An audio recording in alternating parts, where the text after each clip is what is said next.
हरे कृष्ण। स्वागतम स्वागतम स्वागतम। सुस्वागतम सुस्वागतम सुस्वागतम। अंतर्राष्ट्रीय कृष्ण भावना भाव विद संघ इस्कॉन की ओर से प्रस्तावित भगवत वाणी श्रीमद् भगवत गीता के यह 18 दिन के 18 अध्याय के 12वें दिन के 12वें सत्र के 12वें अध्याय में आए आप सब भक्तों का, धर्म प्रेमियों का, कथा प्रेमियों का, सत्संग प्रेमियों का, अतिथियों का, आजीवन सदस्यों का, श्रोताओं का, सोशल मीडिया के माध्यम से सुनने वाले श्रोताओं का भी, और भविष्य में रिकॉर्डिंग के माध्यम से सुनने वाले श्रोताओं का भी हृदय के गहराई से प्रेम पूर्वक हार्दिक स्वागत करते हैं। आप सब श्री श्री राधा गिरधारी जी के शुभकामनाएं स्वीकार करें, श्रील प्रभुपाद जी की कृपा प्राप्त करें। कहते हैं कि जब संसार के लोग हमें चुनते हैं, कहते हैं कि जब संसार के लोग हमें चुनते हैं तो हमें संसद में स्थान मिलता है, और भक्तों जब भगवान हमें चुनते हैं तो हमें सत्संग में स्थान मिलता है। इसलिए कहते हैं कि जो भगवान से करे प्यार वो सत्संग से कैसे करे इनकार, जो प्रभुपाद जी से करे प्यार वो सत्संग से कैसे करे इनकार। आज आप हम सब अत्यंत भाग्यशाली हैं। श्री श्री राधा गिरधारी जी के परम अनुकंपा एवं मायतु की कृपा से उनके छत्र छाया के अधीन हमें आश्रय प्राप्त हो रहा है, और उनके चरण कमलों में सेवा का अवसर भी प्राप्त हो रहा है। और उन सेवाओं में भी मानव देह में प्राप्त होने वाली जो सर्वोच्च उत्कृष्ट सेवा है वह सत्संग का, श्रवण का, कीर्तन का लाभ हो रहा है। इसलिए हम भगवान राधा गिरधारी उनके बरकत सहित के पाद पद्मों पर नतमस्तक होकर कोटि कोटि वंदन प्रणाम अर्पण करते हुए, गुरुदेव जो कि दयामय है, कृपामय है, करुणामय है, उनके चरणारविंद में कोटि कोटि वंदन प्रणाम अर्पण करते हुए, प्रभुपाद जी के चरणारविंद में कोटि कोटि वंदन प्रणाम अर्पण करते हुए, गुरुदेव के चरणारविंद में कोटि कोटि वंदन प्रणाम अर्पण करते हुए, उपस्थित यहाँ पे वैष्णव एवं वैष्णवी भगवत चरण अनुरागी महाअनुभवी भक्त वृंदों के चरणों में भी प्रणाम अर्पण करते हुए आज के सत्र की ओर अग्रसर होते हैं। आज की इस कथा को आरंभ करते हैं। हम प्रसंग को प्रारंभ करते हैं। श्रीमद् भगवत गीता का अर्थ होता है सुंदर भगवान का गीत। मैं तो कहता हूं यह तो है सुंदर भगवान का गीत। भगवदवाणी श्रीमद् भगवद गीता बड़ा पावन है, पवित्र है, मंगल है, शुभ है, दिव्य है, आध्यात्मिकता से लबालब भरा है, भक्ति से रचा बचा हुआ है, हम भक्तों के लिए हितकारक है, कल्याणकारक है, लाभदायक है।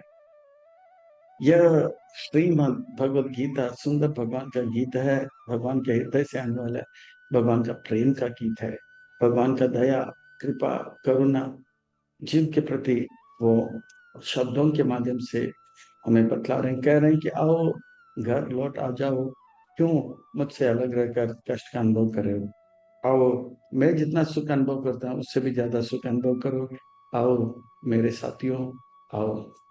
तो आइए भगवद गीता के 12वां अध्याय बड़ा अद्भुत है, विलक्षण में अलौकिक है। यह अध्याय का नाम है भक्ति योग। पिछले अध्याय में हमने देखा भगवान का क्या है प्रभाव। भगवान का ऐसा प्रभाव है कि अभक्त भी भक्त बन जाएगा, नास्तिक भी आस्तिक हो जाएगा, भक्त बन जाएगा। एक बार जो है जयंत, जो इंद्र का पुत्र है, वो देखा कि ये कौन है जो नासिक में जो है भगवान के पास आ रहा है। आ, भगवान भगवान कह रहे हैं, कौन है ये तो मनुष्य लग रहे हैं। और उनका परीक्षा लेने के लिए वो क्या कौवा बनकर आए, और कौवा बनकर आए तो आए प्रभु रामचंद्र जी सीता के साथ लीला कर रहे थे। तब उन्होंने सीता देवी के चरणों में चोंच मारा, और जैसे चोंच मारा तो सीता देवी जो है को दर्द हुआ। अपराध नहीं, जघन्य अपराध है, वैष्णव अपराध है। तो राम जी को पता है ये क्या है, पर ये भी जानते हैं कि इनको जो है दंड देना जरूरी है। तो उन्होंने अपने धनुष में तीर मारा और ऐसे छोड़ा, तो तीर कौवे के पीछे जा तो रहा है पर कौवे को मार न रहे। और जिस प्रकार से जो जो दुर्वासा मुनि को सुदर्शन चक्र भगाया था, इसी प्रकार के जयंत को भी पूरे ब्रह्मांड में भगाया था। सबने बोला अरे मूर्ख कहीं के वैष्णव अपराधी, हमारे धाम में मत आओ। इंद्र ने भी भगा दिया, फिर शिव जी ने भी भगा दिया, फिर वापस इन्होंने भी भगा दिया, ब्रह्मा जी ने भी। आखिर में डर के मारे इधर उधर जाग रहा था, फिर सामने से देखा नारद मुनि आ रहे हैं। नारायण नारायण। तो बोला वत्स क्या बात है? तो वो बोला कि मैं भगवान का प्रभाव देखना चाहता था। तो नारद मुनि ने कहा देख लिया भगवान का प्रभाव? तो बोला हाँ। तो अब भगवान का स्वभाव भी जान लो। तो भगवान का स्वभाव कैसे जानेंगे? बोला कि जिसके चरणों में आपने चौंच चौंच मारा था, उन्हीं के चरणों में जाकर आप जो है प्रणाम करो। फिर देखो भगवान कितने दयालु है, कृपालु है, आप देखोगे। तो इस प्रकार से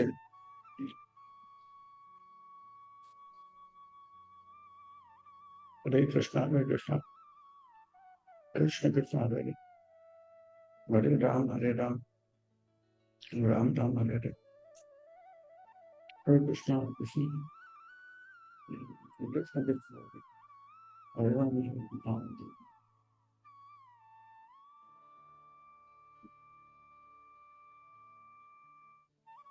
हरे कृष्णा हरे Krishna Krishna Krishna. I'm doing Oxford. No, I connected to my hotspot, but this is more stable. Yeah. Mhm. Okay, that's true. ठीक है। हरे कृष्ण। तो तब बोले कि सीता देवी के चरणों में आप प्रणाम करो। तो सीता देवी को प्रणाम करे, भगवान का स्वभाव करे। तुरंत वो गया, मन था क्या न करता, पहुंच गया सीता देवी के चरणों में, चटपटा के काम किया। जैसे प्रणाम किया तो शिव जी का, प्रभु रामचंद्र जी का जो तीर था वो वापस उनके जो है पास चला गया और प्रभु रामचंद्र मुस्कुराने लगे। फिर जैन को माफ किया गया। फिर वो नारद मुनि आए, बोले कि बताइए क्या हुआ? बोला मैं प्रभु रामचंद्र जी का प्रभाव भी देख लिया और उनका स्वभाव भी देख लिया, कितने दयालु है, कृपालु है। तो 11वां अध्याय जो है भगवान का प्रभाव, 12वां अध्याय भगवान कितने दयालु है, ये स्वभाव है। आइए, ये 12वां अध्याय बड़ा अद्भुत है, विलक्षण है, अलौकिक है। और विलंब न करते हुए हम इसे आरंभ करते हैं, प्रारंभ करते हैं। इस अध्याय को और अच्छी तरह से समझने के लिए और आत्मसंग्रह करने के लिए इस अध्याय को भाग 1, भाग 2, भाग 3 और भाग 4 में विभाजित करते हैं। भाग 1 में अर्जुन का प्रश्न है कि आपका जो साकार रूप है इसके प्रति मेरा बहुत आकर्षण है, पर निराकारवादियों का बहुत बड़ा बोलबाला है। अब मुझे बताइए कौन सा श्रेष्ठ है? आप बताओगे तो मैं स्वीकार करूंगा। मैं गलत मार्ग में नहीं जाना चाहता हूँ। अगर निराकारवाद श्रेष्ठ है तो मैं उसमें जाऊंगा, अगर साकारवाद है तो उसमें आऊंगा। भगवान बड़ा स्पष्ट बता देते हैं कि साकारवाद ही श्रेष्ठ है।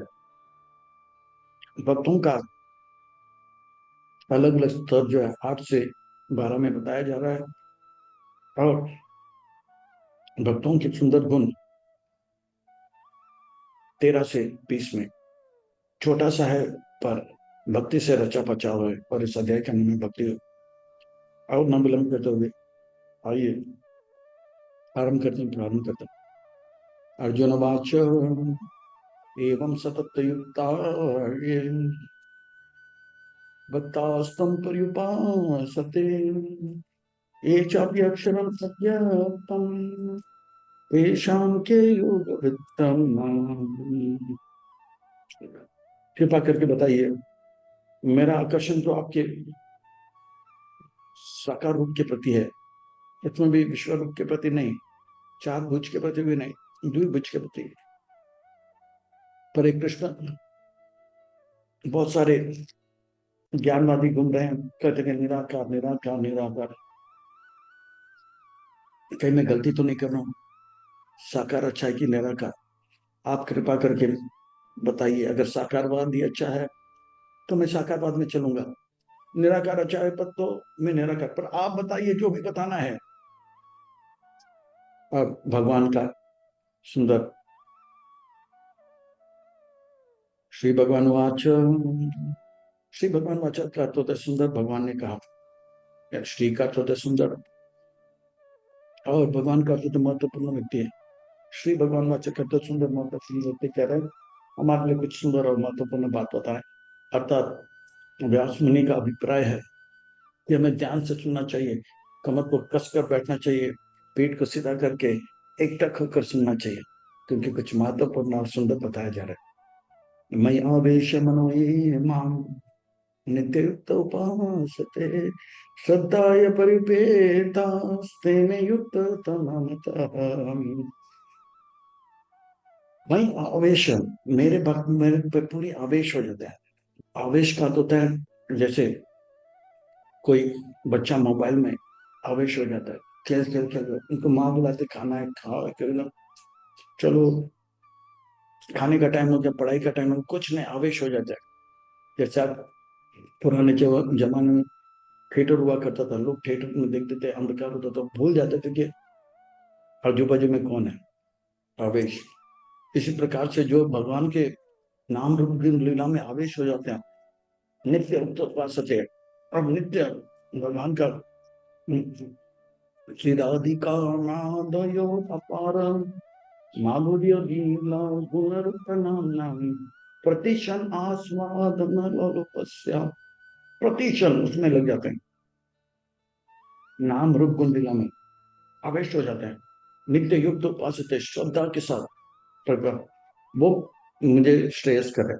यानी कि साकारवादी के बारे में भगवान कह रहे हैं कि वो श्रेष्ठ है, ये मेरा मत है। अब निराकारवादी के बारे में बताता हूँ। ये तो अक्षरम अनिर्देशम अव्यक्तम परिपासते सर्वतागम अचिंत्यश्च कुटस्थ अचलम ध्रुवम्। ये निराकारवादी जो है, ये लोग जो है निराकार निर्विशेष की तरफ जाते हैं, जो हमारी समझ के भी बाहर है। ये जो मार्ग है, इंद्रियों को बहुत वश करना पड़ता है, और ये मार्ग में भगवान का सुंदर रूप लीलाओं का कोई अभाव नहीं होता है। तो एक प्रकार से हम दुख से तो दूर होंगे, पर परम सुख तो नहीं प्राप्त करेंगे। जैसे एक व्यक्ति बीमारी था, हॉस्पिटल में पड़ा हुआ है, बीमार से ठीक हो गया, पर वो तंदुरुस्त भी नहीं है, फुटबॉल नहीं खेल पा रहा है, बाहर भी नहीं जा पा रहा। इसी प्रकार से निराकार निर्विशेष में वो यही सोचता है कि मैं भी निराकार हूं, और वो अपने आप को अकेला मानता है और किसी के साथ संबंध नहीं बनाता है। और इस संसार में हमारा जीवन का सुख जो है, हमारा सुख जो है संबंध से होता है। जैसे दोस्त दोस्त का, पति पत्नी का, प्रेमी प्रेमिका का, सेठ मालिक का, ये सब संबंध तब तक रहता है जब तक आपस में एक सुंदर आपस में एक सुंदर आपस में सुंदर तालमेल रहता है। वो संबंध बिगड़ जाता है तो पति पत्नी ने के इस रिश्ता में कड़वापन आ जाता है, वो दुखी हो जाता है। दोस्त दोस्त के संबंध में कड़वापन आ जाता है तो सुखी नहीं रहता है। हम सब जो है, हमारा जीवन संबंध पे आधारित है। जितना सुंदर संबंध होगा उतना सुख का अनुभव करेंगे। तो हम यहाँ पे निराकारवादी किसी से संबंध नहीं बनाते हैं, उसके लिए उनका मन जो है हमेशा खोरा खोरा सा रहता है, खालीपन का अनुभव होता है। इसके लिए ये जो मार्ग है बहुत ही कष्टदायक है। सैन्या इंद्रिया ग्रामम सर्वत्र समबुद्धया ते प्राप्नुवन्ति मामेव सर्वभूतैते रताः। और इस मार्ग में व्यक्ति को जो है अपने इंद्रियों पे बहुत, क्योंकि काबू में रखना पड़ता है।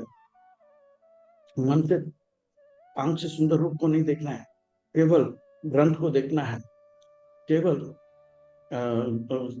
व्याकरण पढ़ना है, और कोई सुंदर चीज सुनना नहीं है, केवल श्रुति को सुनना है। तो इस प्रकार से जो है संसार की सौंदर्य के प्रति आकर्षण नहीं होने के कारण वो मन जो है और भी कठोर हो जाता है।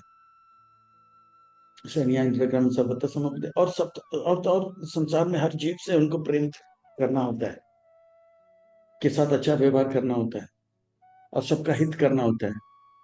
तो ये सब जो है एक साधारण जीव के लिए बहुत ही कष्टदायक होता है, शुरू से लेकर अंत तक। क्लेशो अधिकतर तेषाम अव्यक्त सत्य चेतसाम अव्यक्त ही गतिर दुखम देहवान कहते हैं। मान लो किसी को भगवान को कपड़ा पहनाना है, तो निराकार है तो उसका माप कहाँ से लेगा? अगर माप भी ले तो निराकार तो इतना पहला हुआ है, तो कितना कपड़ा लाएंगे? अच्छा, उनको खाना खिलाना है पेयर ड्रिंक से, अरे मुंह किधर है? निराकार है। तो ये जो है मार्ग है, इसमें संबंध बनाने में कष्ट हो रहा है, इसलिए खुशियां प्राप्त करने में कष्ट हो रहा है, इसलिए जो है ये मार्ग बहुत ही दुखदाई है। पर मेरे भक्त क्लेशो अधिकतर से शुरू से अंत तक, इसलिए भगवान को पूरा विश्वास है कि साकारवाद जो है निराकारवाद से श्रेष्ठ है।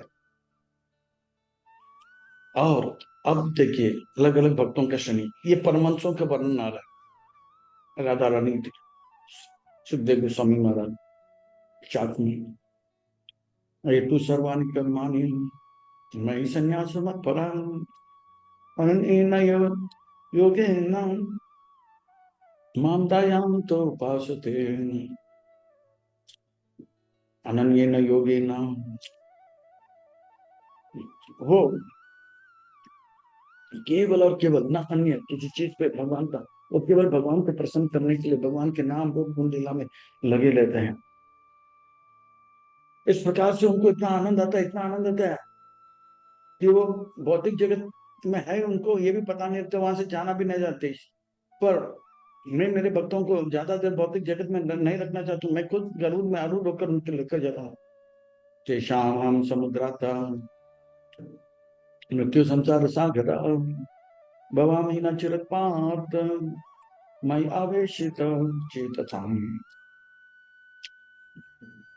गरुड़ में आरूढ़ होकर उन्हें लेके जा रहा है। वे भौतिक जगत छोड़ना भी नहीं चाहते, क्योंकि मेरा सेवा में इतने तल्लीन रहते हैं, क्योंकि भौतिक जगत का कष्ट कष्टदायक होते हुए भी, पर मैं अपने भक्तों को इस संसार में नहीं रखना चाहता हूँ, अपने धाम में लेके आना चाहता हूँ और उनको ज्यादा सुख देना चाहता हूँ, इसलिए मैं उनको अपने धाम लेकर जाता हूँ। पर जो परमहंस नहीं है, जो भगवान को मन से पूरी तरह से नहीं चाह रहे, वो बुद्धि से कम भगवान का सेवा करे, जैसे सन्यासी लोग। मयि एव मन आदत मयि बुद्धि निवेशयासि मयि एव अतः तुम न संशय। वो मन तो उनका भगवान में नहीं लग रहा, पर वो बुद्धि से भगवान का सेवा करते हैं। वो जानते हैं कि भगवान जो है मेरे हितैषी हैं, भगवान जो है मेरे हितैषी हैं। इस प्रकार से वो जो है बुद्धि से भगवान की सेवा में लगा रहता है।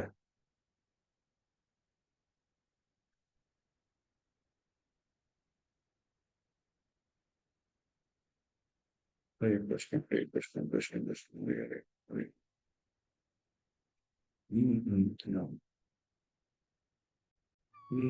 हरे कृष्ण हरे हरे हरे राम हरे राम। तो बुद्धि से भगवान का सेवा, मन से सेवा करने वाले परमहंस हैं, पर ये सन्यासी लोग बुद्धि से, वो सुबह जल्दी उठेंगे, ग्रंथ पढ़ेंगे, साधु संग करेंगे और 24 सेवा करेंगे। तो इस प्रकार से वो सन्यासी लोग उनका वर्णन कर रहे हैं। पर जो मन भी भगवान को नहीं लगा सकते, बुद्धि भी भगवान को नहीं लगा सकता है, उनके लिए तो कहते हैं कि फिर वो ब्रह्मचारी बने, मंदिर में रहे, तंच सेवा में लग जाए, है ना। और टेम्पल का मंडर जगह है,